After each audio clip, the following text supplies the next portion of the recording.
अस्सलाम वालेकुम नाज़रीन, programme opinion with Ali Qazi में बलीकार यासिर अहमद स्टूडियो में जॉइन कंदा सीनियर तज्ज़ियाकार अली काजी साहब। वेलकम अली साहब। Thank you Yasir.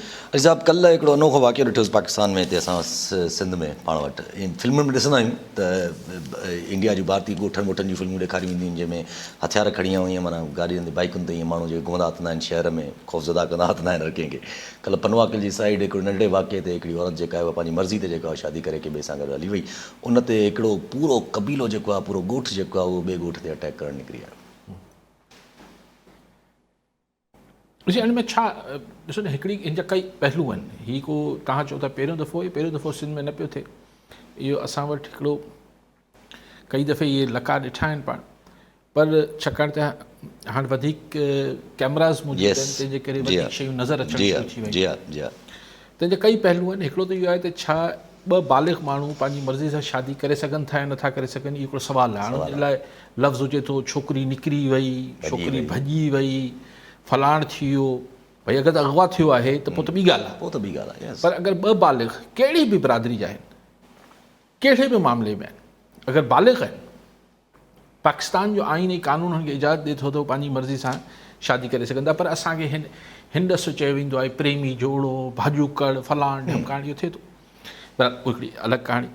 हाणे उनजो रिएक्शन जेको थिए थो त 80-100 माण्हू बंदूकूं हथियार खणी थाणे जे साम्हूं फायरिंग कंदा ऐं थाणे वारा भॼी जान छॾाईंदा, हू वञनि था हुते जेको दर्दनाक ऐं तकलीफ़दा मंज़र, उते वञी फायरिंगूं कनि था, माण्हू मारीनि था, उहो त हिकिड़ो दर्दनाक आहे। पर जेके वीडियोज़ ॾिठियूंसीं त हुननि न्याणियुनि खे हुतां वरी ज़ोरी वारनि मां ऐं ॿाहनि मां झले हुन जा रवा पोतियूं हिकिड़े पासे, इहे असीं वॾा गैरती आहियूं। ॾिसो, चइबो आहे त भेण मां सभिनी जी सांझी हूंदी आहे। अगरि आउं पंहिंजी भेण मां जी इज़त कयां थो ऐं ॿिए जी नथो कयां त इहा मुमकिन न आहे।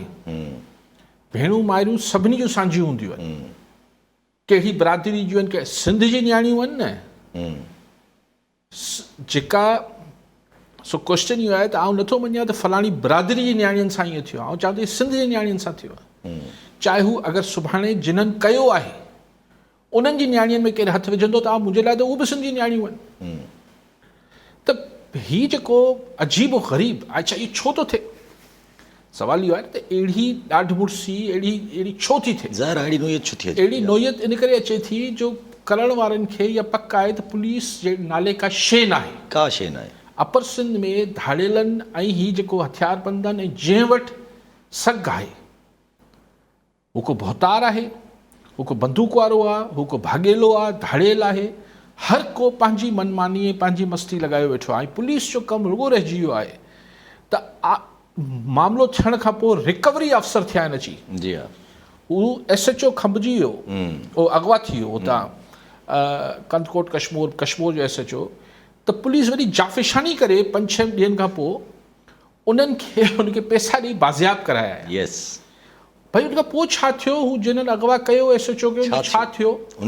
हू जे घोटकी में शहीद थी विया पुलिस वारा, उनखां पोइ छा थियो जो हुनखे शहीद कंदड़नि खे? हीअ जेके न्याणियूं हाणे SP साहब ऐं पुलिस वारा वञी वॾी जाफ़िशानी कनि था, वॾो कमु कयोसीं असीं, न्याणियूं बाज़ियाब कराया आहियूं। उहो को शर्म कयो यार?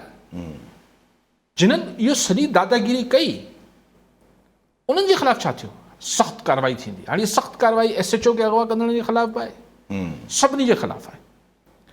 सो टोटल हिकिड़ी हिन महिल मूंखे मूं त चयो त हीउ छा बाय पर्पज़ थिए पियो, हीउ क्या बाय डिज़ाइन थिए पियो?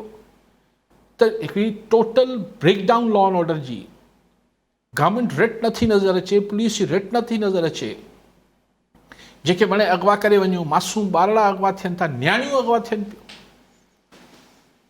सो ऐं पोइ माइग्रेशन तव्हां ॾिसो, हाणे कल्ह बि ठुल मां अॼु ॾिठो पियो अख़बार में त 2 फैमिलीज़ जेके हाणे Diwan Hindu by religion Sindhi families हुयूं, हू इंडिया वञनि पियूं। अच्छा, जेके मुस्लमान हितां लॾ पढ़ाइण कनि पिया, उन्हनि जी त काउंट ई न आहे, उनजी काउंट ई न आहे। सो आख़िर छो पियो थिए? ऐं पर ॻाल्हि इहा आहे त जॾहिं हू हिकिड़ो आउं न चवां उहो सही आहे, हिकिड़ो को पश्तो स्पीकिंग बि अगवा थियल आहे। अॼु हुननि जे माण्हुनि जेको आहे अॼु रोड बंदि करे वेठा, उन जे साम्हूं पुलिस बेवस आहे। इहो को हिते जा लोकल ॻोठाणा कनि त उनखे सोटियूं हणी हणे आहे पुलिस ऐं हाईवे खोलाए छॾिया। जी हा। क्वेश्चन इज़ के हिकिड़ी अजीब ॾाढे जी लठ खे 2 मथा न 8-10 मथा थी पिया आहिनि। And the administration police seems helpless. छो पियो थिए? ऐं हिन ते को कॉन्स्पिरेसी, माण्हू हिन खे इलेक्शन सां जोड़ीनि था, माण्हू हिन खे इलेक्शन न थियण सां जोड़ीनि था, माण्हू हिन खे कंहिं ऑपरेशन सां जोड़ीनि था। मूंखे ख़बर न आहे छा आहे, या ही इतफ़ाक़ आहे त हीअ सभु शयूं एतिरियूं तकड़ियूं तकड़ियूं थियनि पियूं। हिकिड़े पासे धाड़ियल गर्दी ही सभु, ॿियो ही जेको पन्नू आकल, ॾिसो पन्नू आकल जो वाक़ियो को एज सच को ॾोहारी मामिलो त कोन्हे। ही त हुआ पलान गैरत फलाण बिरादरीज़म, जी हा, ज़ातिज़म, ही असां वटि कबीला त कोन्हनि, ही बिरादरियूं आहिनि।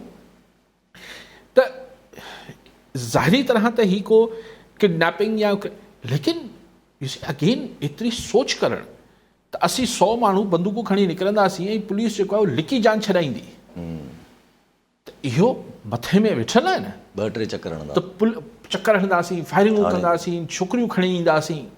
भई सुवाल इहो आहे त आउं हिन में हिन जी मॉरलिटीज़ में, छाकाणि त आउं ज़ाहिर आउं हुन में नथो पवणु चाहियां, आउं सिर्फ़ु सिंपल सुवाल कयां पियो त जेको माण्हू बंदूक खणी निकिरे थो ॿाहिरि, अगरि हुनजे ज़हन में हूंदो त मूंखे सुभाणे ॿधिजी वेंदसि या मूंखे 10 साल जी टीप ईंदी, त उहो इहे कंदो छा? न कंदो। पर हुनखे ख़बर आहे अहिड़ो कुझु त थियणो ई न आहे। ऐं असांजा सदार आहिनि, असांजा भोतार आहिनि, पोइ सही नियाणियुनि जी रिकवरी लाइ जेको फलाणे भोतार सां राब्तो, पोइ फलाणे भोतार सां राब्तो, पोइ भोतारनि हीअं करे छॾ। ॾाढो अफ़सोसनाक मंज़र आहे हिन महिल जेको लॉ एंड ऑर्डर जो सिंध में आहे, ॾाढी तकलीफ़ ते आहे। अच्छा, इन ते अगरि जे हल्की बिगर कॉन्स्पिरेसी ॾिसजे त वन वे और दी अदर हिकिड़ो पार्ट मतिलबु चइजे त छा चइजे, हाणे अपर सिंध चइजे, अर्बन सिंध चइजे, किथे न किथे law and order situation Sindh में ख़राबु रहे थी पई। जी हा, मतिलबु लॉ एंड ऑर्डर त जिथे किथे ख़राबु आहे। कॾहिं कराची में हूंदी, कराची में बि ॾिसो न, हींअर बि कराची में को ज़ाहिर आहे स्ट्रीट क्राइम त उरूज ते आहे। सवाल ई ॿुधण त ख़तमु। जी हा, उरूज ते आहे स्ट्रीट क्राइम। ॾींहं ॾिठे जो फुरूं थियनि थियूं। जी हा, जी हा। ऐं ॿियूं जेके कई ॿिया ॾोह थियनि था जंहिंजी जेके रिपोर्ट नथा थियनि। जी हा। सो आई डोंट नो कंहिं ज़रूरी कम सां पुलिस मसरूफ़ आहे। बाक़ी हाणे चवण त सही सॼो निज़ाम ई ख़राबु आहे, फलाण आहे। हाणे सही निज़ाम माना हाणे ट्रक जी बत्ती आहे, जेसिताईं निज़ाम ठीकु न थींदो तेसिताईं सिंध जे माण्हुनि खे भोगणो पवंदो। ऐं जब लॉलेसनेस एतिरी थी वई आहे जो चलो जॾहिं कराची में अहिड़ा हालात वाक़िया हूंदा, हथियार खणी बंदूकूं खणी माण्हू घुमंदा, ख़ौफ़ज़दा सिचुएशन हुई, त एटलीस्ट उनखां पोइ जॾहिं इहो हटी सिचुएशन त माण्हुनि ॻाल्हाइणु शुरू कयो, मीडिया बाक़ाइदा हुन ते क्रैकडाउन शुरू कयो। बाक़ी क्रैकडाउन त छा, मीडिया बाक़ाइदा ॻाल्हाइणु शुरू कयो। ऐं कराची जी सिचुएशन ते ख़ासि करके हीअ त माना ॼण माना न वरी का चलो कहिड़े तरीक़े सां हिकिड़ी ऑपोज़िशन मौजूदु हुई MQM जी नज़र में जेका ॻाल्हाईंदी हुई या कुझु, हुन तरफ़ त अहिड़ो कुझु कोन्हे। ॾिसो ॻाल्हि इहा आहे त हू जॾहिं MQM लंडन वारे ज़मानो हो त छो ईअं छोकिरा खणी हथियार ऐं बदमाशी कंदा, ऐं छो जो दहशतगर्द छोकिरा जा मतिलबु हू जेके हूंदा त बंदि कराईंदा, गाॾियूं साड़ींदा, पेट्रोल, छाकाणि ख़बर हुई त सेक्टर इंचार्ज फलाणा इंचार्ज, छाकाणि ख़बर हुई त हुननि खे पुलिस कुझु न कंदी, ऐं कंदी त छुटी ईंदासीं। साॻी शइ अपर सिंध में आहे। धाड़ियल हुजनि या को हथियार बंदि हुजे, हुनखे ख़बर आहे त असांजे पोयां भोतारनि जो हथु आहे असांजे मथां, असांखे सियासी हिकिड़ी प्रोटेक्शन मौजूदु आहे, कुझु नथो थिए। अपोज़िशन त ॾिसो, सिंध त हींअर अपोज़िशन लेस आहे तमामु। ज़ीरो अपोज़िशन ते ऑपरेट कयूं था। यानी सिंध में कहिड़ी मुखालिफ़त हो रहा, तव्हां मूंखे ॿुधायो न। हिकिड़ी रहिजी खे GDA आहे। जी हा। GDA केतिरी मुसर अपोज़िशन आहे, पाण सम्झूं था। ऐं हूबुल में जीअं गौसपश महर हलियो वियो, ॿिया बि ख़ुदा ख़बर केतिरा हाणे रहंदा। सो बेसिकली पीर साहब जी हिकिड़ी रहिजी वई आहे अपोज़िशन। लेकिन उहा बि को ईअं त न आहे न रोज़ कंहिं ॻाल्हि ते मामिलो कंदा हुजनि, बयानु निकिरंदा हुजनि वॾो। हू बि इलेक्शन लाइ हिकिड़ो अपोज़िशन आहे, ऐं उहो बि कहिड़ी ख़बर पीपल्स पार्टी सां एडजस्टमेंट थी वञे। ऐं त चाहियां थो त इहो बि थी वञे। छाकाणि ॾिसो कल्ह MQM वारा पीर सदरुद्दीन शाह राशिदी साहिब सां यानी फंक्शन लीग सां मिलिया आहिनि, ऐं चयो अथनि त MQM जी मदद कयो लीडर ऑफ अपोज़िशन लाइ। ऐं घणो इम्कान, कवी इम्कान इहो ई आहे त फंक्शन लीग मदद, GDA मदद कंदी MQM खे लीडर ऑफ अपोज़िशन ठाहिण जी, हलीम आदिल खे हटाए PTI वारे खे। त MQM केरु आहे? MQM हुकूमती इतिहाद आहे। त तव्हां जॾहिं हुकूमती इतिहाद सां इतिहाद कयो पिया त बाक़ी थोरो ई फ़ासिलो रहिजी वियो न हुकूमत ऐं GDA में बस सिंध गवर्नमेंट जे विच में थोरो फ़ासिलो रहियल आहे, बाक़ी त उहो बि थी सघे थो इलेक्शन में उहो बि को एडजस्टमेंट थी वञे, त आउं त चवां थो थी वञे, ताकी सिंध में को बि जेको अगरि को आहे बि किथे का पोज़ीशन, त उहो अहिड़ी अपोज़िशन सां छा हासिलु आहे। ऐं ख़ुदा न ख़ास्ता ऐं को कंहिंखे अंडरमाइन या डिसरिस्पेक्टफुल नथो थिया। ऐं हिकिड़ी थोरी ॿी ॻाल्हि पियो करणु चाहियां। ऐं चाहियां थो त ॾिसो, जॾहिं का शइ न हूंदी, हुनजी का शइ विलारियल न हूंदी, त पोइ का ॿी शइ जनम वठंदी।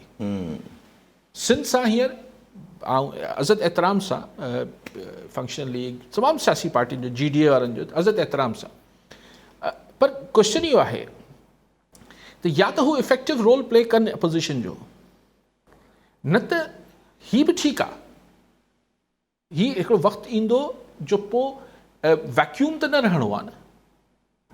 हाणे कीअं कहिड़े फॉर्म में अपोज़िशन सिंध में जनम वठंदी इहो मूंखे ख़बर न आहे। जब कराची में माना उहो ई नज़र अचे थो न, पर हिन वक़्तु त सिंध में कश्मीर ऐं कराची इज़ सेम सिचुएशन। ख़ैर हाणे त के डिफरेंस ई न आहे रहियो कंहिं बि क़िस्म जो, अॻिते हलो था पिया। अच्छा, अॼु बिजली वरी उहो जेको हलनि पियूं ॻाल्हियूं 5 रुपया, पर 5 रुपए खां थोरा 2 रुपया अञा मथे वधी आहे। स्लैब वाइज़ डिवाइड करे छॾियो अथऊं बिजली खे, ऐं जेको मैक्सिमम स्लैब आहे 500 खां मथे जेके बि यूनिट इस्तेमालु थींदा हुनखे 70 रुपया बिजली पवंदी, एक्स्ट्रा महांगी पवंदी। माना हू छा कयूं त हेठि वारनि खे 3 रुपया करे छॾियो, 3 रुपया एवरेज हुननि उहे 5 रुपया जेको IMF सां हुननि जी डील हुई, त 5 रुपया फी यूनिट जे हिसाब सां जेतिरा बि अरब खरब रुपए जी जनरेट करिणी आहे उहो उन्हनि ईअं हिसाब सां विरहाए ॾिनो आहे त 500 यूनिट मथे वारनि खे 7 रुपया ऐं हेठनि खे को 4.5 पोइ 5 ईअं 3 रुपए ताईं। साईं 3 रुपया बि अवल त लोड शेडिंग ऐं अहिड़ी तूफ़ान बदतमीज़ी आहे तमामु। उनखां पोइ जेका बिजली एतिरा ही केरु भरे सघे थो, त पोइ छा थींदो। तव्हां जेको आहे उहो जेको पीक आवर्स जेको सो कॉल्ड आहिनि, उहो 5 खां कराची में 5 खां 11 ताईं करे छॾिया आहिनि। भला हिकिड़ो माण्हू अगरि अचे ऑफिस मां या कारोबार करे शाम जो 5-6 बजे अचे, 11 बजे ताईं कुझु 11 बजे ताईं घर में का शइ न हलाए, ऐं 11 बजे ताईं जागे बि। जी कंहिंखे 9-10 बजे AC ऑन करिणो आहे त न करे, 11 बजे ताईं जागींदो रहे। जी हा, को कपिड़ा वपड़ा सुभाणे लाइ इस्त्री करणा न, 11 बजे ताईं न करे सघो था। अच्छा, मतिलबु ऐं एतिरी महांगाई, हिन सभ खां पोइ चवनि था त असीं इलेक्शन वठंदासीं, ऐं इलेक्शन में ज़ाहिर आहे हुनखे ख़बर आहे त इलेक्शन में अगरि त इलेक्शन फेयर थी त बि माण्हू इन्हनि ॻाल्हियुनि ते वोट ॾियण न ॾियण जो फ़ैसिलो ई न कंदा आहिनि। न त ही जेका हींअर महांगाई आहे उहो हिकिड़ो को शहबाज शरीफ़ ज़िम्मेवारु आहे छा? जेका हींअर इतिहादी हुकूमत आहे उहा ज़िम्मेवारु आहे इन्हनि जी, पर अवाम पाण सां थींदड़ जुठनि जो सां पंहिंजे वोट जो रिश्तो जोड़े ई नथो। सो ऐं अगरि किथे जोड़ण जी कोशिशि कई अवाम, त पोइ ग़ैबी मदद हिननि जी अची वेंदी, पोइ RTS अची वेंदा आहिनि। हा, पोइ त ज़ाहिर आहे काथा न काथा मदद अची थी वञे, ऐं कहिड़े न कहिड़े तरीक़े सां कटी। अच्छा, हिकिड़ो सवाल पंहिंजी पुराणी डिस्कशन ते हिकिड़ो सवाल आयो त जॾहिं ज़ाहिर सी ॻाल्हि आहे जॾहिं कंहिं बि पॉलिटिकल पार्टी जी या कंहिं बि हिकिड़े हुनजी मोनोपली ठही थी वञे, त पोइ ज़ाहिर सी ॻाल्हि आहे ॾाढा बि उहे ई थी था वञनि, पोइ ॾाढे जी मथां बि 2 नंढा या 8 नंढा बि हुनजा ई आहिनि। MQM जो मिसाल बि ईअं ई हो कराची में, हाणे पीपुल्स पार्टी जो अहिड़ो मिसाल थियण थो वञे अपर सिंध में, अपर सिंध जो सॼी सिंध में अहिड़ो मिसाल थियण थो वञे। ॻाल्हि इहा आहे त बिल्कुलु ठीकु था तव्हां चओ। हिकिड़ो वक़्तु हो त माना सम्झो त 84-85 खां पोइ MQM उरूज ते आई। 88 में सुठो नालो कयईं अची, हू त सूबाई असेंबली में, पर बल्दियाती इलेक्शन वग़ैरह में त पाण ॾिठो हिननि खे, त 85-86 खां पोइ MQM उरूज ते आई। ऐं पोइ कहिड़े साल ताईं रही? 30-32 साल रहिया। जी हा, काफ़ी टाइम रहिया, 2007 ताईं मुशर्रफ साहब जे दौर ताईं। ठीकु आहे, त 8 साल थी विया न, 30 साल थी विया तक़रीबन पूरा 88। त असां जहिड़ा माण्हू बि असां इहो सम्झंदासीं त हीउ हाणे हिकिड़ो मुक़दर जो हिसो आहे। कराची में ईअं ई ॿोरियुनि में लाश मिलंदा, ईअं ई कर्फ्यू ही शहर बंदि थी वेंदा, ईअं ई सभु कुझु थींदो, MQM खे राज़ी न रखिबो त मुल्क न हलणु ॾिबो, ही सम्झंदा हुआसीं। 5 मिंट में कराची बंदि थी वेंदो, उमेद हूंदी, बस हल्की फुल्की त किथे न कुझु थी वञे। उहो ई शायदि थियो या कुझु अहिड़ो ई। अॻिते पंहिंजी GDA जी ॻाल्हि निकिती त GDA जेका आहे उहा GDA डिमांड तरक़ी कई आहे। अॼु ॿार निकिता आहिनि, थोरा सरगर्म नज़र आया आहिनि, सभु कठे थिया आहिनि। चवंदा त ऑपोज़िशन लीडर ते बि सरदार रहीम ऐं सफदर अब्बासी साहिब जी जेको आहे कमेटी ठाहे छॾी आहे, डिसीजन पोइ ईंदो। पर चवंदा त आम चूंडूं जेके आहिनि उहे जज जे अंडर थियणु खपनि। सही, उहो RO जा इलेक्शन सॾिबा हुआ, ईअं न आहे त पहिरीं जुडिशरी जे अंडर इलेक्शन असां वटि न थिया आहिनि। थिया आहिनि। असां वटि सेशन जज साहिबान RO हूंदा, उहो RO इलेक्शन सॾिबा हुआ, पोइ हुन में छा उहो फेयर इलेक्शन हुआ छा? इट डज़न्ट मैटर कि ROs DROs केरु था लॻनि, ईअं ई आहे। इन लार्जर पर्सपेक्टिव खां ॾिठो वञे त अच्छा पंहिंजूं ॻाल्हियूं जेके कल्ह बि थोरो हल्को फुल्को डिस्कस थियो, हाणे बि जेको आहे हाणे जीअं नून लीग अगरि अहिड़ा इक़दाम खणे थी पई, हाणे बि इक़दाम खणणु पंहिंजा नून लीग जे अंदरां बि क्राइसिस इहे ॻाल्हियूं अचनि थियूं पयूं। अॼु बि हिकिड़े वज़ीर जेको आहे उहो नून लीग शहबाज शरीफ़ साहिब खे रिक्वेस्ट कई आहे त भई इहो बिजली जो इहो जेको कयो था पिया, इहो महिरबानी करे न कयो त कीअं न कयो, पोइ या त ही IMF खां फिरंदा बिफोर इलेक्शंस। न हू त करे छॾियो न, बिजली करे छॾियो, पर मूंखे सम्झ नथो अचे त हीउ जेको हिननि IMF सां वादो करे रियल स्टेट ऐं एग्रीकल्चर ते टैक्स न हणण जो ऐलान कयो आहे, या सुपर टैक्स, ऐं सुपर टैक्स चलो अदालत रोकियो आहे, लेकिन उन ते बि IMF ख़ुशि त न थींदी ज़ाहिर आहे। सो मुंहिंजो ख़्यालु आहे त इहे कम ही टेक्नोक्रेट्स ते निगरान हुकूमत ते छॾीनि पिया, कुझु कम निगरान हुकूमत लाइ छॾे पिया हुजनि, उहे करे वठनि।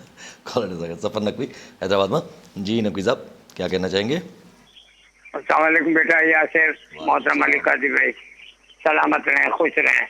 भाई साहब मैं समझता हूँ अब आपको भी हिफाजत की ज़रूरत पड़ गई है, आपको भी अपने सिक्योरिटी का बंदोबस्त कर लेना चाहिए, क्योंकि इतना सच बोलने लगे आप, और जो कि सच तो होता ही कड़वा है जी, शायद लोग बर्दाश्त ना कर पाए। ये जो धाड़ेलों का, ये जो पन्नू आखिर के ये जो मनाजिर हैं, खुदा गवाह है सर, मैंने 75-74 साल की उम्र में पहली दफा देख रहा हूँ इतनी लाकानूनियत। और इसका पस मंजर मैं ये समझता हूँ काजी साहब, तो जैसे नमरूद और फिरौन और वो बलम बाऊर एक मजहबी पेशवा और जो हुकूमत का मालिक और ताकतवर तीनों ग्रुप मिलके आवाम को सुझाते थे, तो हमारा भी मजहबी पेशवा हमें जो है ये नहीं कहता कि लयसल इंसान इल्ला मा सआ, नहीं है कुछ इंसान के लिए बजुज जिसकी उसकी उसने कोशिश की। हमें तकदीर, हमारी किस्मत, हमें अल्लाह ने जन्नत में देना है, हमें इतना ठंडा कर दिया, इतना डरा दिया किस्मत और उसके चक्कर डाल के। अल्लामा इकबाल ने ये इसीलिए कहा था हमें तकदीर के चक्कर में। इकबाल कहता आ तुझको बताऊं मैं तकदीर उमम क्या है, शमशीर सिना वल ताउस रुबाब आखिर। एक और बड़ी प्यारी बात की थी अल्लामा ने कि सितारा क्या तुझे तकदीर की खबर देगा, वो तो खुद गुंबद अफलाक में हजारों जुबों। तो काजी साहब ये हम जो डाकुओं के हाथों मारे जा रहे हैं, ये करोड़ों की आबादी, हम डरते हैं, हम हुकूमतों से डरते हैं, हमें ये अय्याम आजादी नहीं सिखाएंगे कि हुसैन की तरह जंग करो 72 आदमियों को लेके 23,000 अफराद थे, नहीं। तो ये आपका रोना अपनी जगह रहेगा। काजी साहब प्लीज थोड़ा रोशनी डालें, मैं देखें मुझे ये बड़ा सुकून मिलता है इस बात से। Thank U sir. बिल्कुल। आमिर अली कराची में। जी आमिर साहब छा चवणु चाहींदा? जी थैंक यू वेरी मच। जी sir, you were earlier talking about electricity prices जे हवाले सां, त उन हवाले सां इहो चाहियां थो electricity prices have gone very very high. ऐं सेकेंडली इहो जेका असां वटि लोड शेडिंग जी प्राइसिस आहे कराची जा कुझु इलाइक़ा छॾे करे थ्रू आउट द डे, जॾहिं हाणे माण्हुनि जो अलमीरो या ट्रेजिडी आहे त गर्मियुनि में लाइट कोन्हे की, सर्दियुनि में वरी गैस न सूबे में बंदि कई थी वञे, ऐं हाणे त वरी जेके आम ज़रूरत जूं शयूं आहिनि उन्हनि जा अघ बि तमामु गवर्नमेंट वधाए छॾिया आहिनि। अहिड़ी सॼी सिचुएशन में आख़िर असां वटि जेको इलेक्शन जो सिनेरियो ठहंदो त अवाम खे कहिड़ो रिलीफ एडवोकेट करे माण्हुनि खां वोट वठंदा या कोई असांजी भलाईअ लाइ को रस्तो निकिरंदो, इन हवाले सां साईं जिन जो छा ओपिनियन है? ठीक सही। Thank you very much. Naqvi साहब, जो आपने फरमाया कि मेरा रोना ऐसे ही जारी रहेगा, बिल्कुल सही कह रहे हैं। मैं 30-32 साल से यही रो रहा हूँ, और लेकिन बात यह है कि हम तो ये अर्ज़ किए जाते हैं, ॿुधण कम बरोच जो चइबो आहे, त हाणे वो तो सुनने वालों का मर्ज़ी है कि वो सुनते ही नहीं सुनते हमारा रोना, लेकिन हम तो अपने दाद फरियाद किए जाते हैं। सवाल ये है कि ये सब कुछ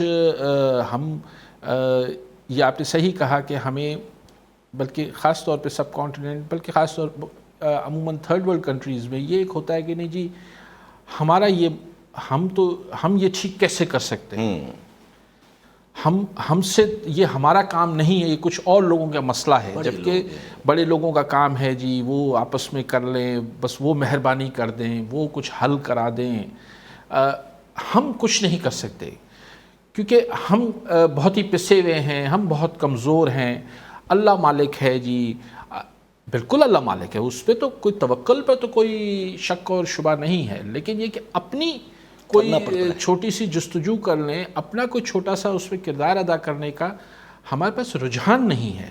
ہمیں یہ سمجھا ہمارے میں جیسے ایک سسٹم سافٹ ویئر میں فیڈ کیا گیا ہے بچپن سے کہ یہ بابا یہ ہمارا کام نہیں ہے، یہ کچھ اور لوگوں کا کام ہے، ہمیں تو بس ایسے ہی برداشت کرنا ہے اور دعا کرنی ہے کہ جی کسی طرح یہ معاملات ٹھیک ہو جائے، کسی طرح بجلی کا بل کہیں سے پیسے، یعنی بجلی کا بل بڑھا تو چاہے غریب آدمی ہو، متوسط طبقے کا ہو، اپر کلاس کا ہو، سب پر ہی بوجھ آ گیا نا جو حلال کا کما رہے۔ تو اب سوال یہ ہے کہ اس نے وہ اس بات پہ فکر مند ضرور ہوتا ہے کہ جی 5 روپے بڑھ گیا بجلی کا یونٹ کا، 4 روپے بڑھ گیا، پیٹرول اتنا بڑھ گیا، دوائیں اتنی بڑھ گئیں، اسکول کی فیسز بڑھ گئیں، دودھ کھانے پینے کی سب کی چیزیں بڑھ گئیں، قیمتیں اشیاء کی قیمتیں بڑھ گئیں۔ اب اس کی فکر کیا ہے، اس کی سوچ کیسے، عام آدمی کیسے سوچتا ہے؟ وہ سوچتا ہے کہ اچھا اب میں اس کو کیسے کیا کروں، اچھا میں اس چیزوں کا استعمال کم کروں، میں کچھ اور کمانے کی ایک اور شفٹ کر لوں۔ ہم یہ نہیں سوچتے کہ یار یہ جو ہمارے ساتھ کر رہے ہیں، میں اس جو میرے کو یہ تکلیف جو ہاتھ دے رہا ہے میں اس ہاتھ کو پکڑ کے روک لوں۔ یہ سوچ ہمارے پاس نہیں آتی، ہمارے پاس آتی یہ تو میرے نصیب کا حصہ ہے، یہ تو جناب برداشت کرنا ہے، تو کیے جاؤ بھائی، پھر تو اور کوئی طریقہ نہیں ہے نا۔ مطلب آج 7 روپے یا 5 روپے بجلی کا یونٹ بڑھا، کل 8 روپے بڑھ جائے گا، ہم پھر یہ سوچیں گے اچھا جی ہم جو ایک پنکھا چلاتے تھے، 3 پنکھے چلتے تھے اگر 3 کمروں میں، اب ہم ایک ہی کمرے میں ایک پنکھا چلا کے سوئیں گے، آخر میں بولیں گے یار اچھا باہر صحن میں بھی سونے میں اتنی گرمیاں ہیں کہ ہوا ہی نہیں، مثلا کراچی کی انٹیریئر میں بھی یہی صورتحال ہے۔ تو یعنی ہم جو وجہ یہ ساری ہم پر جو عذاب و مصیبتیں نازل ہوئی ہیں، ہم انہیں ٹھیک کرنے کی بجائے، یعنی وہی بات جو نقوی صاحب نے کہی کہ اب لوگ ہتھیار بند لے کے گھومتے ہیں اپنے تحفظ کے لیے، یہ نہیں کچھ کر لیتے کہ یار یہ میں جو عدم تحفظ کا شکار ہیں، کوئی پولیسنگ ٹھیک ہو جائے تو کسی کو بھی ضرورت کیا پڑتی ہے، ضرورت نہیں پڑے۔ تو ہم مرض کو، اس کی کاز کو ختم کرنے کے لیے تیار نہیں ہوتے، ہم اس کے ایفیکٹ سے لڑتے رہتے ہیں، ہم اثرات سے لڑتے ہیں، ہم کاز پر نہیں جاتے کہ اس کا سبب کیا ہے۔ عامر صاحب تاں چو تو ہی چھا ہی کوئی نہ چھا کیوں ہی سب مہنگائی ہے، ہی سب کھڑی ماण्हुनि में कहिड़े नैरेटिव सां कहिड़े बयानीअ सां वेंदा वोट वठण، ذکر ई न थींदो आहे, ذکر ई न थींदो न हिन जो। उते वञी आमिर साहब चइबो इहो त यासिर साहब तूं बि सूमरो आहीं, आउं बि सूमरो आहियां, जी हा, ठीकु आहे, पोइ तुंहिंजे भाउ खे मूं ट्रांसफर कराए ॾिनी, यादि कर कम कराए तुंहिंजे 2 ॿिया कराए ॾींदुसि, घिटी पकी कराए ॾींदसि, बदिली कराए ॾींदसि, अच्छा न पोइ सुभाणे सम्झ ॿधाए छॾींदुसि, बसि। सो उन में ही जेके यानी वोट खे हिकिड़ो इंडिविजुअल जो अफेयर ठाहे छॾियो अथनि। असांजे पॉलिटिकल कल्चर जेको आहे हाणे कलेक्टिव कॉज़ लाइ नथो थिए, कलेक्टिव राइट आहे, पर हाणे मतिलबु बिजली कलेक्टिव प्रॉब्लम आहे न। अगरि बिजली घटि थींदी त सिर्फ़ु यासिर लाइ या सिर्फ़ु अली काज़ी लाइ त घटि कोन थींदी, पेट्रोल सस्तो थींदो या महांगाई घटि थींदी या बेरोज़गारी, हिकु अगरि मेरिट ते शयूं थींदियूं न। असां वटि पर्सनल मामिलो आहे, भई छॾ न यार हिन ॻाल्हियुनि खे छॾ, ॿुधाए तुंहिंजो कहिड़ो कमु आहे। सो उन में आमिर साहब इन करे परेशानी न आहे त अच्छा पोइ अगरि मथां मामला सेट थियल आहिनि, सेटिंग थियल आहे, भले वोट के ॾे न ॾे, रिज़ल्ट त मुंहिंजे ई हक़ में ईंदो। ज़ाहिर आहे रिज़ल्ट त वही ॻाल्हि आहे न, वोट त RTS त आहे न आख़िर में। भई छा थींदो आहे, बूथ मां निकिता 100 वोट, उहो जॾहिं इस्लामाबाद में पहुता उते हिकिड़ी ॿुड़ी वधी वई, 100 जो 1000 थी वियो, बसि पोइ ऑटोमेटिकली कैलकुलेशन जे हिसाब सां पोइ चइबो त अच्छा तव्हां चओ था न थियो, अदालतूं खुलियल आहिनि, हाणे अदालतूं त खुलियल आहिनि, ट्रिब्यूनल वञो, हा, इलेक्शन पर ट्रिब्यूनल। 5 साल असेंबली जी मुदत आहे, तव्हां 8 साल त अदालतनि में केस हलंदा रहंदा। ज़ाहिर आहे उहो मुशरफ वारो हाणे रिसेंटली न थियो, रिजेक्ट थिया हुया जेके नॉमिनेशन पेपर 2013 में। हमरा गुज़ारे वियो, हमरा दुनिया मां हली वियो मुशरफ, हाणे हुनजो फ़ैसिलो अचे पियो त न न तव्हांखे काग़ज़ात नामज़दगी जेको फ़ैसिलो ई न पियो अचे। कल्ह ॾिठो एजाज़ हुसैन समूह कराची मां। जी समूह साहब छा चवणु चाहींदा? अस्सलाम वालेकुम साईं। जी वालेकुम सलाम। साईं एजाज़ समूह कराची गुलशन अली साहब। जी साईं। साईं काज़ी साहब खां हिकिड़ो मुंहिंजो सुवाल बि आहे ऐं हिकिड़ी दादरसी बि आहे, हिकिड़ी तव्हां बि आहे काज़ी साहब। जी साईं। काज़ी साहब असांखे स्टील मिल मां 5,500 माण्हू कढिया अथनि जेके इमरान ख़ान जे दौर में, त असां अॼु ॾींहं ताईं माना कंहिं बि हुकूमत जे नुमाइंदे असांखे हेॾा आसरा ॾिना अथनि, हर कंहिंखे दिन कराची ताईं कंहिं क़िस्म जी दादरसी न थी आहे। असां काज़ी साहब जे तवसत सां ऐं हिन मीडिया जी तवसत सां असां इहो आला अख़रनि ताईं तव्हां असांजो आवाज़ु पहुचायो त जीअं असांजे लाइ कुझु बहितर थी सघे, ऐं असांजा हींअर घरनि में पापाकशी जो हालत आहे, माना तमामु बुरी हालत आहे असांजी। हिकिड़ो महांगाई एॾी वधी वई आहे, माना गुज़र सफ़र असांजो तमामु मजबूर थी विया आहियूं। असां काज़ी साहब खे रिक्वेस्ट कंदा त असांजो ई आवाज़ु मथे आला वञे। ठीकु साईं, ॿियो बि कॉल डॉक्टर रियाज़ रंधावा मातलीमा। जी डॉक्टर साहब छा चवणु चाहींदा? अस्सलाम वालेकुम यासिर साहब, अली काली साहब, ॿिन्ही खे सलाम हुजे साईं। वालेकुम सलाम। साईं पहिरीं त तव्हांखे अलाह हयाती ॾे। कॉलर हिकिड़े चए त अली काली साहब आप तो भले आउं चवां थो अली काली साहब तव्हांजो इहो प्रोग्राम ॿुधी अवाम एतिरो शऊर अची वियो आहे जो अवाम ख़ामोश आहे। अवाम हींअर वोट ॾींदी इंशा ताला सोची समझी। चवनि था ना अली काली साहब ऐसे ही आप बातें कर रहे हैं। अली काली साहब आपकी बात दुनिया सुनती है, बाकी उम्मीद पे दुनिया कायम है। और मेरा ये ईमान है कि अगर आपकी दोस्ती है किससे, अल्लाह से, आपका रास्ता है अल्लाह से, आपको कुछ भी नहीं होगा। आप 10 सिक्योरिटी गार्ड रख लें, 50 बॉडी गार्ड रख लें, 500 मोबाइलें रख लें, आपकी हिफाजत कौन करेगा? अल्लाह। जी और कहते हैं ना कि हम जब पढ़ते थे ना कहते थे एक आपके पास चीज होती, यासिर साहब आज मैं आपका टाइम लूंगा, आज मैं आपका टाइम लूंगा, मेहरबानी होगी। लाड़काना वाले बड़े दिल वाले हैं, मैं आपका टाइम लूंगा जी। कहते थे कि एक चीज है जिसका आपको चौकीदार नहीं रखना पड़ेगा। जी जी। तो हम कहते थे वो कौन सी चीज है? कहते थे कि वो जो बंदा तालीम याफ्ता होगा ना, जो तालीम के लिए किसी को चौकीदार की जरूरत ही नहीं है। तालीम याफ्ता बंदा घर में सो रहा है, जो पैसे वाला होगा, जो बड़ा चौधरी होगा, वडेरा होगा, उसको डर होगा। हम तालीम याफ्ता आदमी हैं, शुक्र अल्हम्दुलिल्लाह। हम गुनाहगार बंदे, गलतियां हमसे हुई हैं। यासिर साहब ये तो नकवी साहब ने जो कहा है ना, अली काली साहब को अल्लाह हयाती दे, मुझे हादी बच तो इन्हें जज्बाबाद भेजा CSP करके। यकीन करो मैं वहां गया पोलियो की ड्यूटी में, जज्बाबाद में मैं घर एक घर में मैं फकीरों की तरह पोलियो वाले, आपको पता है घर मैं मुझे तो कुछ नहीं हुआ। यकीन करें वहां मंगली कौम और खोसो कौम डायरेक्ट फायरिंग करते थे, कहते सही तव्हां पोलियो आयो, तव्हां असांजा महिमान आयो। सही ईमान है ना इंसान में, अल्लाह का ईमान है, कुछ भी कौन थींदो। अली काली साहब के, अली काली साहब तव्हांखे मां ॿुधनि था, आपको सुनते हैं, आपको सुनेंगे हम आपके, मेरे तो मोहसिन हैं आपकी यासिर साहब, आप भी। और अली का मैं यकीन करो, सिर्फ मैंने उस दिन कहा था ना, मैं आपकी मुस्कुराहट के लिए सुनता हूँ। मैं बात सच्ची करूंगा, जिंदगी मौत अल्लाह के हाथ में, कुछ भी कोई जरूरत नहीं है बॉडीगार्ड रखने की, जिंदगी मौत अल्लाह के हाथ में। माँ बाप भी तो है, हमारे साथ हैं, और हम पढ़े लिखे आदमी हैं, हम कोई जट वडेरे चौधरी थोड़ी हैं। हमें हमारी हिफाजत अल्लाह करेगा, हमारी दोस्त। ठीक सही। एजाज़ हुसैन समूह साहब चयो त जी समूह साहब चयो त स्टील मिल्स जा 5,500 माण्हू एम्प्लॉइज़ कढी छॾिया। ॾिसो ॻाल्हि इहा आहे त हीअ इदारा मतिलबु हाणे इहो त मुंहिंजे ख़्याल कंहिंखे बि हाणे इन सां इख़्तिलाफ़ न थींदो त इदारा हिकिड़ी सियासत ऐं ओवर स्टाफिंग ऐं ग़लति प्लानिंग करप्शन इन सभु इहे इदारा इन जे वर चढ़ी आहे। जी पर जॾहिं तव्हां हिकिड़ा माण्हू रखिया आहिनि, तव्हां हुनखे बेरोज़गार कयो पिया त भई हुननि खे कुझु पैकेजिस ॾेई ऐं तव्हां हुननि खे एडजस्ट करे त कयो न, ईअं बसि ईअं वन फाइन मॉर्निंग कढी छॾियो था त हू किथे कनि, हुनखे को ऑल्टरनेट जा ऑप्शन्स ॾियो. सो बिल्कुलु अगरि समूह साहिबु हिन प्रोग्राम जे मार्फत तव्हांजो आवाज़ु केरु ॿुधे ऐं मसइलो हल करे त I will be very glad.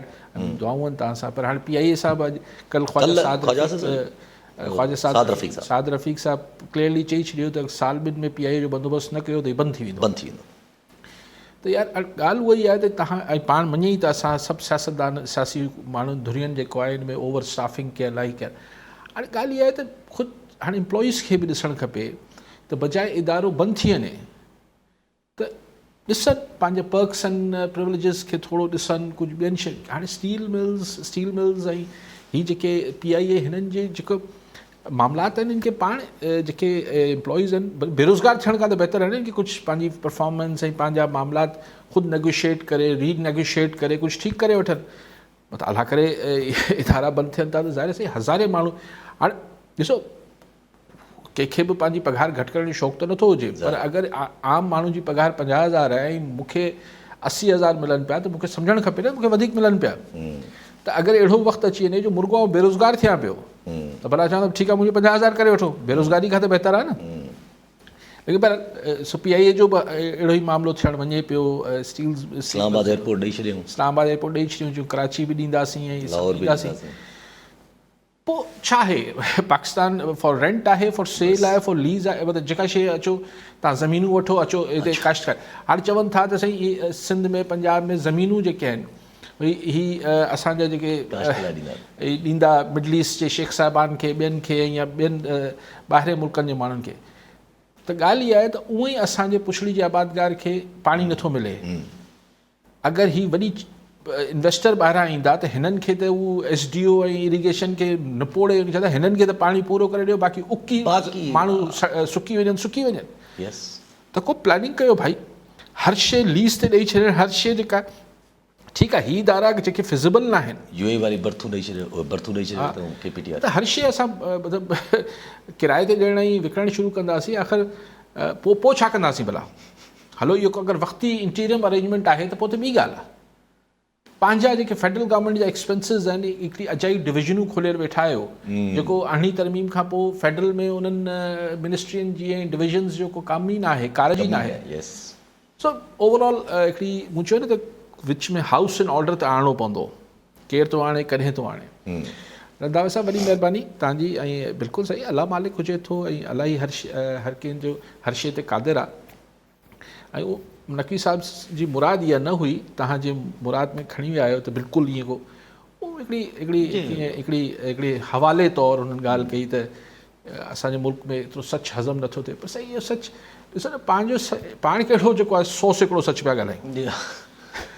पाण बि बसि सभु कॾहिं कॾहिं हा भरिजी अचे थी ॻाल्हि त बाक़ी त हाणे इहो सच अहिड़ो आहे जेको उहा ई बादशाह जी ॻाल्हि आहे. त ॿारु चयो त भई पहिरियों दफ़ो बाक़ी सभिनी खे सच जी ख़बर आहे. लॉ एंड ऑर्डर सिंध जी हालति छा आहे इहो को मां को मुनफ़रद या निरालो सच ॻाल्हायां पियो जेको सिंध जे माण्हुनि खे ख़बर न आहे छा? सभिनी ख़बर आहे, उन्हनि सां गुज़रे थो, उहो गुज़रनि था उन मां उहो ॾिसनि था पिया. अच्छा पंहिंजी ॻाल्हि बि हाउस एंड ऑर्डर जी. हाउस एंड ऑर्डर त अचे न अचे, पंजाब गवर्नमेंट DMG वारनि लाइ गाॾियूं घुराइणु शुरू कयूं. न हाणे त हर DMG ग्रुप खे तव्हां PCS वारा आहियो छा? चवंदा आहिनि न त मुल्क हिननि जो आहे. पर हाणे असिस्टेंट कमिश्नर, डिप्टी कमिश्नर ऐं एडिशनल कमिश्नर इहे PCS बि हूंदा आहिनि ऐं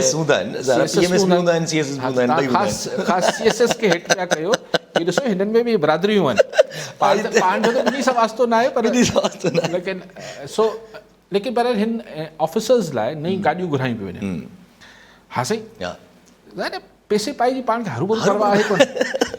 अलाए शुक्र आहे पाकिस्तान वटि पैसो आहे जाम. हाणे किथे ख़र्चु कयूं? असांजे ऑफिसर्स खे बहरहाल इहे पर्क्स एंड प्रिविलेजिस त मिलणु खपनि.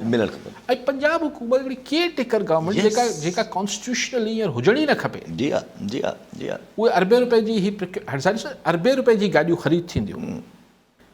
अरे इहो ईअं त कोन ख़रीद थी वेंदियूं. जंहिं कंपनी खां बि जंहिं बि वेंडर खां वठी पियूं उते कमीशन्स हूंदा उते. जी हा उहे थी सघे थो. हाणे तव्हां चओ पिया इहा पाकिस्तान जी हिस्ट्री आहे. आउं नथो चवां.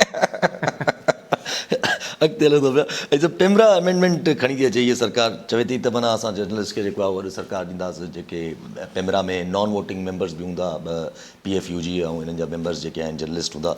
ऐं साईं चयो त मरियम मुनज़्ज़र साहिबा चयो त सैलरीज़ जा बि जेके इशूज़ थींदा आहिनि उन जे लाइ बि काउंसिल ऑफ कॉमन इंट्रस्ट ठाही थी वञे, जंहिंमें अंदरि माण्हू अची कंप्लेंट्स काउंसिल ऑफ कंप्लेंट्स ठाही थी वञे त माण्हू कंप्लेंट अची कंदा पंहिंजियूं, त जीअं ऐं इदारो रिस्पॉन्सिबल हूंदो at the end of the day अगरि का ग़लति रिपोर्टिंग थिए थी. ऐसे हाणे मुंहिंजो सब्जेक्ट आहे न हीअ जेको मीडिया ऐं रेगुलेशंस जी. मीडिया पेमरा छा आहे ख़ुदि रेगुलेटरी इदारो आहे. I was very young when I started journalism. Actually, I was 20 years old. बल्कि अञा 18 सालनि जो हुउसि जॾहिं मूं सहाफ़त में एंट्री ॾिनी. डिघो अरसो इहे हुकूमती कानून, पोइ काउंसिल, पोइ हीअं थी वेंदो, पोइ हूं थी वेंदो. जर्नलिस्ट प्रोटेक्शन जॾहिं बि रेगुलेशन्स आयूं आहिनि, को बि रेगुलेशन जॾहिं हुकूमत आणींदी आहे त पोयां नियत हूंदी आहे कंट्रोल करणु. यस यस. रेगुलेट करणु न. यस यस. कंट्रोल करणु. जी हा जी हा. कीअं निड़ी ते लत कीअं अचे सरकार जी. पोइ उहा ई सरकार जॾहिं अपोज़िशन में हली वञे थी पोइ परेशान थिए थी. अॼु IK जेको आहे हुन महिल ॾाढो टिपा पियो ॾिए त नवाज़ शरीफ़ के क्यों चलते हैं इंटरव्यूज़ और ये तो एक मुजरिम है फलाण है ढिमकाण है. ये IK पाण मूंखे यादि आहे IK जा बयान हुआ त नवाज़ शरीफ़ ते जॾहिं बैन लॻो त हिन जा बयान न हलणु खपनि त चवंदो ये क्या है, एक मुजरिम को आप जो है उसको TV पे कैसे लाते हैं. इमरान ख़ान चवंदो. हाणे हुनखे बैन कयो वेठा आहिनि. त ॻाल्हि इहा आहे त हीअ असांजा जेके पॉलिटिशियन्स आहिनि अच्छी ॾाढियूं थियूं अथनि, डिघे अरसे खां सियासत था कनि, एतिरा शॉर्ट साइटेड हुजनि था त फ़िलहालु मुंहिंजो हू सम्झनि था त असीं हुकूमत में आहियूं ऐं ता हयात रहंदासीं. हाणे कॉलर जी हा चवंदा पिया कॉलर. मीर एजाज़ टालपुर टंडा मोहम्मद जी टालपुर साहब छा चवणु चाहींदा. तकिड़ो सवाल करानो कैसो ॼणो सॼो पंजाब घुमी आयसि, कोमरी, कश्मीर, फैसलाबाद में रहियासीं, मुल्तान में रहियासीं. किथे बि लोड शेडिंग नाले मात्र को किथे को 15 मिंट या अधु कलाक सॼे ॾींहं में वञे थी.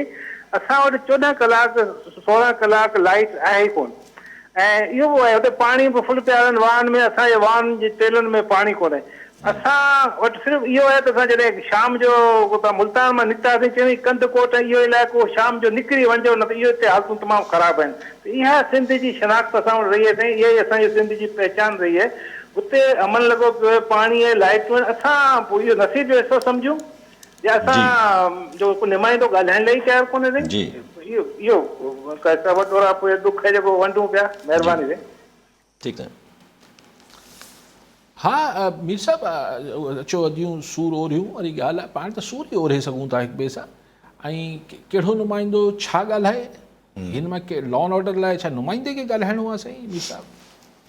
ऐं छॾियो हाणे छा चऊं त के इलेक्ट्रिक खे हेॾी सारी कराची में हीअ जेको हिते तूफ़ान बदतमीज़ी लॻाई वई, उनखां पोइ वरी 6 महीना एक्सटेंशन ऐं वरी चवनि था 15 साल उनखे वरी ठेको मिलंदो. अरे भाई ख़ुदा खे मञियो को कोई हीअ हेस्को सेप्को हाणे चवंदा सिंध सरकार जे हवाले थी वेंदी त पोइ वॾो छा थी वेंदो. पोइ छा थी वेंदो, सेपरा ठही वेंदो. हा पोइ अलाए छा थी वेंदो. पोइ गुले गुल के इलेक्ट्रिक त आहे न, मतिलबु प्राइवेट आहे न. पोइ छा थी वियो. सिंध सरकार लॉ एंड ऑर्डर पुलिस ठीकु करे वरिती, एजुकेशन ठीकु करे वरिती, बाक़ी हाणे पावर सेक्टर रहिजी वियो आहे. त गुज़ारिश करण जी आहे त मीर साहिबु इहा ई त ॻाल्हि आहे. बसि तव्हां जेको जुमिलो चयो न, ऐं हिते ॻाल्हि तव्हां कॉलर आहे छा? न अच्छा बसि तव्हां इहो जेको तव्हां जुमिलो मूंखे चयो न त बसि नसीब जो हिसो सम्झो. मीर साहिबु ॿियो त पाण हिते कयो छा आहे. सिंध जे माण्हुनि वटि जी असांजी तव्हांजी सभिनी जी अप्रोच इहो आहे त इहो नसीब जो हिसो आहे. सो बस जे पोयां हूंदो न त हिम्मत आहे त पास कर वरना बर्दाश्त कर. पसंदि जे पोयां लिखियलु हूंदो. जी हा. सो सिंध जे माण्हुनि में हिम्मत आहे त पास कर, न त बर्दाश्त कर. ॿियो ऐं नसीब जो हिसो सम्झनि. ऐं ॾुखियो न आहे त बर्दाश्त कनि था, ॾुखियो आहे त उन ते जेको चयो न त हू चवंदा अच्छा हाणे असांखे अञा सोढ़ी थी वई आहे शइ, अचो थोरो ईअं अञा थोरो सोढ़ा थी वेही रहूं. अरे भई असांखे सोढ़ो छो पियो कयो वञे, असां तकलीफ़ में छो पिया अचूं. असांजी हीअ बाहि टोड़े छॾी अथनि. अच्छा हलो भला खाॿे मां ई कमु हलायूं था. नथा सोची त खाॿी बि टुटी पवंदी. वी बिलीव की हीअ असांजी वी आर डेस्टीन्ड, असांजी नसीब आहे. बर्दाश्त ठीकु आहे साहब, वरी महिरबानी साहब. नाज़रीन अॼु जे प्रोग्राम जो पूरो थियो. पर ईंदड़ प्रोग्राम में दौर में